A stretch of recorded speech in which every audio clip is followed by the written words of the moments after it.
नमस्कार मित्रांनो, स्वागत आहे तुमचं माझ्या यूट्यूब चॅनलवरती. तर आज घरात कोणच नव्हतं, म्हणजे मी एकटीच होते. बाकी सगळे गावाला गेले होते. आणि तर जाताना मिस्टरांनी स्ट्रिक्ट वॉर्निंग दिली होती की माझ्या ऑफिसच्या कपड्यांना इस्त्री करून ठेव. मग त्यांचे 4 ते 5 ड्रेस इस्त्री करत होते मी.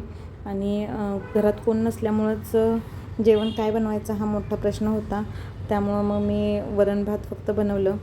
वरण भात खाऊन झाल्यावर परत झोपून उठून थोडंसं 4 ते 5 वाजल्यानंतर मग वाटलं आता काहीतरी अजून वेगळं काहीतरी खाऊया. मग काय बनवायचं हे सुचत नव्हतं. तोपर्यंत म्हटलं मग झोमॅटोवरून काहीतरी ऑर्डर करूया. म्हणून झोमॅटोवरून काय मागवावं कळत नव्हतं.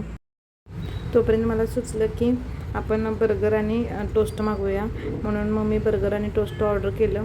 आणि काय केलं, किती वेळ झालं तरी तो झोमॅटोवाला येतच नव्हता. शेवटी एकदाची बेल वाजली आणि तो आला. आणि आल्यानंतर मग बघू शकता तुम्ही, गुरुकृपामधून मागवलं होतं मी. जर तुम्ही सांगलीत राहत असेल तर तुम्हाला माहीत असेल, डीमार्टच्या शेजारी खूप छान मिळते तिथं बर्गर आणि टोस्ट. मग मी लगेच आल्यानंतर वेळ न करता प्लेटमध्ये घेतलं आणि खायला चालू केलं. खूप छान आणि टेस्टी असते तिथं बर्गर आणि टोस्ट. दाबेली पण छान असते. तुम्ही एकदा कधी गेला की नक्की ट्राय केला. मला तर खूप आवडतं ते. थँक्यू, धन्यवाद.